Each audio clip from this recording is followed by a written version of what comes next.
Siamo tutti legati a ACC perché è la nostra fabbrica, queste sono le nostre imprese. Per ACC si è mossa veramente una storia molto bella. Questa è una guerra e se non vogliamo che ci siano altre vittime il nuovo governo nazionale dovrà attuare una politica industriale forte anche nei confronti dell'estero. Così ieri l'assessore regionale Elena Donazzan, presente al 1° maggio organizzato davanti allo stabilimento della ACC di Mel.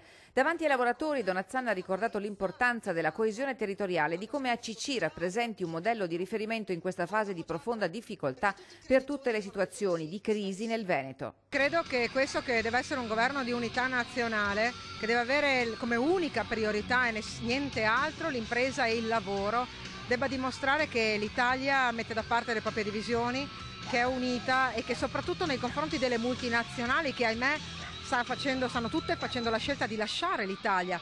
Si deve dimostrare che qui c'è un governo forte, che c'è una coesione forte, che noi siamo attaccati alle nostre imprese perché è la nostra prima ragione di vita. Bisogna cercare soluzioni che permettano alle nostre fabbriche, alle nostre attività, nostre in senso sociale intendo, di avere radici sul territorio. La CC insegna un po' questo. Alla manifestazione hanno partecipato tutte le sigle sindacali, i consiglieri regionali Dario Bonda e Sergio Reolona, diversi sindaci e amministratori della zona, i parlamentari bellunesi, i rappresentanti dei lavoratori di diverse aziende del Bellunese, dalla Invensis alla Fedon, passando per Luxottica e Ideal Standard di Trichiana. Un messaggio augurale è arrivato anche dal vescovo di Vittorio Veneto Pizziolo. Parola d'ordine: vietato lasciarsi travolgere dalla sfiducia. Dobbiamo anche portare a casa dei risultati che sono quelli di creare meno burocrazia, meno tasse e anche cercare in qualche maniera di rendere più semplice la vita dei lavoratori e anche degli imprenditori, perché dobbiamo ricordare che oggi il 1° maggio non è solamente la festa dei lavoratori, ma deve essere anche il momento